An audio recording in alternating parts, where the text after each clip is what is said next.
Good day to you. Jason here, Birchfield Family Farm, Oxford, Ohio. Just west of Oxford anyway. We do grass-fed Red Devon cattle, St. Croix sheep, and chickens within a rotational grazing system here. Nasty day today. 40s. It's raining a little bit. The wind is whipping today. I apologize ahead of time for sound quality here. I'm gonna try and keep the mic as close to me as I can. Get a good word for you today. This comes from Matthew 11. All things have been committed to me by my Father. These are Jesus' words. No one knows the Son except the Father, and no one knows the Father except the Son, and those to whom the Son chooses to reveal him. Come to me, all you who are weary and burdened, and I will give you rest. Take my yoke upon you and learn from me, for I am gentle and humble in heart, and you will find rest for your souls. For my yoke is easy and my burden is light. My emphasis here today on verse 27, Jesus' words here, all things have been committed to me by my Father. I want to encourage you with that today. What does that mean? It means nothing happens outside of his knowledge. All things have been committed to me by my Father. Be encouraged today. We're going to be talking about two different things today, two topics here that are important to me this time of year. Number one is hay, and hay nutrient quality, nutrient cycling, and kind of a strategy that we're employing here for our rotational grazing here this time of year, since we have temperatures that have remained above freezing. That's allowing us to continue through the rotation. I'll take you over there and just talk through the nutrients and how we're cycling those and what we're doing with hay. But before we do that, I have something really exciting I want to take you over and show you regarding, we've been talking about Johnson Sioux compost here lately. Did a couple videos on that. I'll link to our Johnson Sioux compost, the method, the way that we made that. I'll link to that video here. And then we also did another video on taking the Johnson Sioux compost and turning that into an extract. And then we applied that to perennial pasture here. But I want to take you over to our garden. We did a little trial here in the garden, and let's walk over that way. Let's do that first. I'll show you some actual results we're seeing. Very exciting. I'm totally stoked. Let's go take a look at that garden and the cover crop over there. Okay, this is our vegetable garden plot here. You guys that have been following know. We sowed an overwintering cover crop mix. It's a 6-way mix. I'll throw that up here. It's from Green Cover Seed. We have great luck with their seed. Love dealing with them. But this was sown first. That was second. This was third. And then we did this over here. So kind of as our as our summer annuals kind of wrapped up through the fall, we would pull the black plastic strips. And the black plastic is about 6 feet wide, but we overlap it. So there's really only about 5 feet. So this gives you an idea of what one section is, just that strip right there. Now, right next to it, between these two white posts, this white post and that white post down there, we did a little trial here. We sowed that overwintering mix. We were doing about 2.5 pounds of seed per 5-foot section. So we did the exact same amount of seed. I did 2 different rows here. So we did this one between the white posts, and then we did this one right next to it, okay?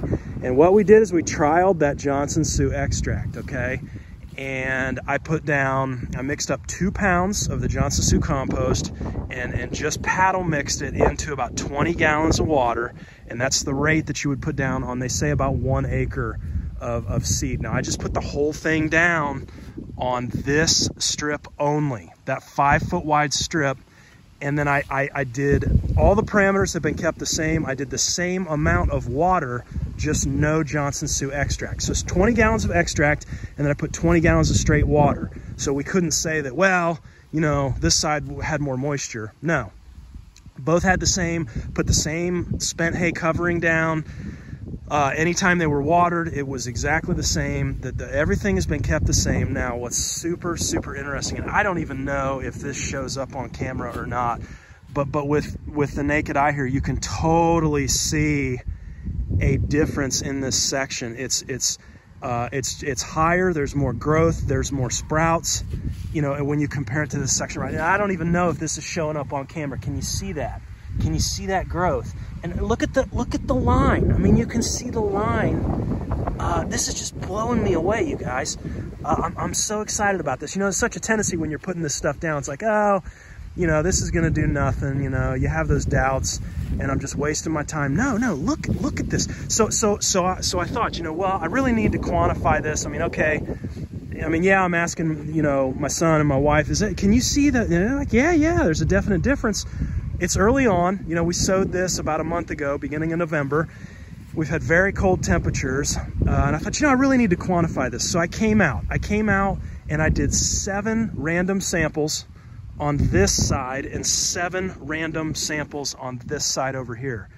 I didn't take a whole lot of material from either side, but just randomly sampled 7 over here, 7 over here. Guys, it's my eyes are not deceiving me. We had 145% more sprouting. Just numerically speaking, the number of sprouts, I counted the number of sprouts on each side, randomly sampling. We had 145% more in this section here. It's blowing me away. Absolutely blowing me away. And so we'll keep an eye on this. It's too short to really get any biomass, like weight measurements right now. But I just counted numerically the number of sprouts within each sampling, right? 7 and 7 compared the same amount of area, and over 145% more, numerically speaking, more sprouting. I can tell you, just looking at those sprouts, I mean, they were 2 and 3 times the size of whatever was over here. It's blowing me away. I just can't believe it. I mean, honestly, leaves sitting to decompose is all it takes, you know, to jumpstart this biology. This is going to revolutionize farming. It's going to revolutionize the way we do things. It already is. It's already having an impact. I mean, if I was BASF, if I was Monsanto, Bayer, if I was some of these bigger chemical giants, I'd be shaking like a leaf right now. No pun intended. Because this is going to totally change agriculture. It's going to put the power back in the hands of small farmers, and allow them to have control and not have these input costs with this biology, doing exactly the same, if not more, than the stupid chemical drug dealing agriculture that we've got. It's just ridiculous, and it's changing. I'm telling you, it's changing. There's a new day coming. I'm so hopeful with this. I really am. All right, I'll get off my soapbox here. I'm just super encouraged, right? It's one thing to make all this stuff, but then when you start to see results, man, how fun is that? Let's head over here. I want to talk a little bit about hay today and talk about nutrients in hay and nutrient cycling in our strategy for these paddocks right now with hay. Okay, so as we walk out here, we are coming through the 7th rotation of the season here. You know, early December, we're still grazing. There's not a whole lot here, and so we're having to supplement with hay. I'm going to go over some really interesting numbers on hay, interesting to me anyway, and it's going to primarily be focused on NPK and those nutrients, you know, and that's primarily because we don't have data on biology as it relates to hay, and that's part of the reason I'm so interested in Johnson Sioux and the extract. Is there's been a lot done with seed. We know that it positively impacts seed and growth. I just showed you that, but we don't know a whole lot about it in regards to perennial pasture, and so that really, I want that to kind of be our thing here. I want to open that up and do some trials and some research here in that regard. But we don't have that data yet, right? So we kind of have to revert to the old NPK here on some of these nutrients on hay. I still find it pretty fascinating. Let me flip you around here and show you what we got going on. Okay, so we are in paddock 7 right now. The chicken tractor back behind there, you can see that's in paddock 8. So we're scooting our way across here on the 7th rotation. we'll spend about a half day in a paddock here, and then we're out of grass. That's kind of what's going on. And so we've had unseasonably warm temperatures through most of November and even into December here. This has been nice. You know, you guys know with our watering system here, it's a shallow buried line. And so typically when we hit this time of year, we'll move over. We do have a winter sacrifice paddock. We'll move everybody over into that winter sacrifice paddock. And that's primarily because water's a tough thing to do this time of year in Ohio when things freeze up. And you know, we'll feed hay right beside that paddock. It's just a nice setup that we've got over here. However, since temperatures are up above normal, I'm able to continue rotating because we continue to put water out that's not freezing up our lines. And you can see, you know, the strategy here. You know, this is paddock 6 here. I mean, look at all that fertility. I mean, we just jam-packed this full. I kept them here a little longer, maybe 5-6 days, and I just fed out the hay, you know. And look at the nutrient cycling that we're getting out here. Now hay, you know, you get into talking about hay, and a lot of people have a lot of different opinions. I mean, I personally believe that kind of the holy grail of winter livestock feeding is if you can stockpile graze, right? I mean, they say the cost analysis, when you look at it, hay's just horrible. I mean, and what I mean by that is if you can get your animals to harvest, mechanically harvesting forage and feeding it out is on average 4 times the cost. 4 times the cost of just having your animals self-harvest, meaning that you're gonna have them grazing. And so I think if you can stockpile graze, if you can figure that out and keep them grazing through the winter, you're doing it right. Some analysts have said that to really be profitable with grazing, you can't feed hay any more than 2 months out of the year. So 10 out of the 12 months a year, you really need to be grazing. I don't think we even come close to that here. We're feeding way more hay. And you know, there's a context there. There's a context as we talk about, you know, everybody's got different situations depending on where you are. I would love to get into stockpile. One of my frustrations with stockpile grazing, I don't feel like enough people talk about water.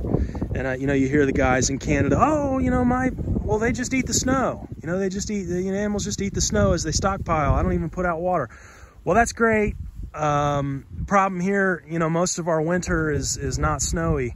We're just frozen, you know, and so you got to have some water out. You gotta be dealing with that, and that's hard in our area. But generally speaking, I got some numbers for you here. These numbers are according to Jim Garish. He's got a lot of good literature out there. He's a grazing consultant out of Idaho, I believe. He's out west. But according to him, you remove 80% nutrient removal when you cut hay. And, you know, he just makes the point that, you know, once you remove those nutrients, especially, you know, if you're shipping them off farm, those are gone. You know, they're gone for good. And, you know, hay really has, as we're going to see here, hay really has a lot of nutrients. So 1 ton, according to Garish, 1 ton of hay removes around 50 pounds. These are average numbers, okay? Average numbers. 50 pounds of nitrogen. 1 ton of hay removes 50 pounds of nitrogen, 6 pounds of phosphorus, and 40 pounds of potassium. You know, plus you've got the removal of a bunch of trace minerals that are contained within that hay. Now, you could say on average, you know, average yields for hay production, we might be a little bit higher around here, but all in all, you're looking at about 3 tons per acre of hay. That's kind of an average yield for hay. Again, we just went over what the nutrients in 1 ton of hay. So 3 tons per acre is kind of what you're making, okay? And the nutrients within that then would be, in 3 tons, would be 150 pounds of nitrogen, 18 pounds of phos, and 120 pounds of potassium. Now here's where it gets interesting. That same 3 tons of hay that we're pulling off, okay? Let's just say our backfield here. Our backfield is hayed. Okay, so 3 tons per acre. That same 3 tons of hay will produce about 500 pounds of beef gain per acre. Okay, so about 500 pounds of beef is what that 3 tons of hay per acre will produce. That same 500 pounds of beef only removes 16 pounds of nitrogen, 5 pounds of phosphorus, and 1.1 pounds of potassium. So that 500 pounds of that's beef gain, okay, that's gain, 500 pounds of beef gain per acre. You're removing only around 10%, maybe a little more than 10% of the nitrogen, right around 25% of the phosphorus, and less than 1% of the potassium. So when you get animals that graze, over 90% of every mineral is coming back out the back end. You know, and isn't that beautiful? I mean, it is to me. I know, you know, I get made fun of in social circles because I'm the only one that wants to sit around and talk about manure. Okay, that's fine. I don't care. I think what a wonderful cycle that we've been set up with here. But the point I want to make is you've got a bunch of nutrients in hay. Okay, and so our strategy here is, you know, why should I put out hay? Knowing this, why should I put out hay in a winter sacrifice paddock when I can continue to spread it out here? And when I can put it down, because we're so small in these quarter acres, I can walk it around, I can put it in the middle, and I really can get a better manure distribution then. So let's bring that fertility out and let's put it to work. And then come spring, I'm gonna come out here and, you know, we'll have probably 90 to 120 days where we rest this over the winter, where it will freeze. I'll have to pull them off. But I'll come back out here, kids and I'll come out in the spring, and every one of these pats, we'll flip every one of these pats over, and it'll just be littered on the underside with earthworms. They're everywhere. And so that's, again, I think I touched on this in the last video. That's why I don't run chickens on this last cycle. I don't want those pats busted up. I want them to stay there, and I want them to naturally feed the worms over the winter, especially in the spring. We'll come out here and see that. So, you know, if you get nothing else from this video, just know that there is a definite nutrient value to hay. Okay, and that's the point I want to drive home here. And it's way more advantageous if you can graze and run your animals versus making hay and feeding it out. You know, I mean, I don't know. We've gone back and forth about purchasing equipment and making our own hay. You know, we rent our field and have hay made. And, you know, I mean, you look at the equipment cost and you look at that and you look at it, it makes zero sense, you know, when you really look at all that. Just from a purely economic standpoint, you know, I know there's people gonna disagree with me here, and that's fine. But, you know, really, I think kind of, if you have to feed hay, you know, I think the way to do it is to, you know, find a decent producer and buy it in. You know, it's worth something. There's fertility there. You're putting that down. You're improving your ground. And, you know, for us in our context too, it's not just that, but being out here allows us to continue. I mean, look at the impact around that mineral there. You know, they're spreading that mineral for us too. And they're even irrigating. You know, they're taking water out there and spreading that around, nutrients through the urine, through the manure. And, you know, hay's just, it's a tough thing. There's a lot of context there. Everybody's situation's different, you know, and it can change too over time. But the point here is there's a huge nutrient value to hay, and so use it. You know, use it wisely. And we're trying to do that here through the winter. Hey, thanks for hanging with me today. Hope you enjoyed the video.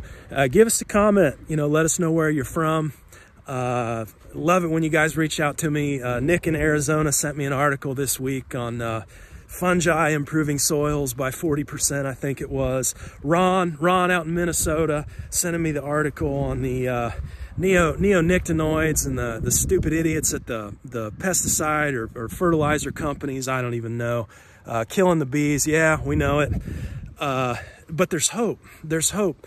There's newness. I really believe right now that the Lord is releasing new ways, new ideas, new ways of doing things, and you know, I'm so hopeful about that. And so let's lean into that. Let's lean into the new thing, and just, you know, let that old fall away. Thanks for hanging with me today. We'll talk to you next time. Be blessed. Be at peace. Take care.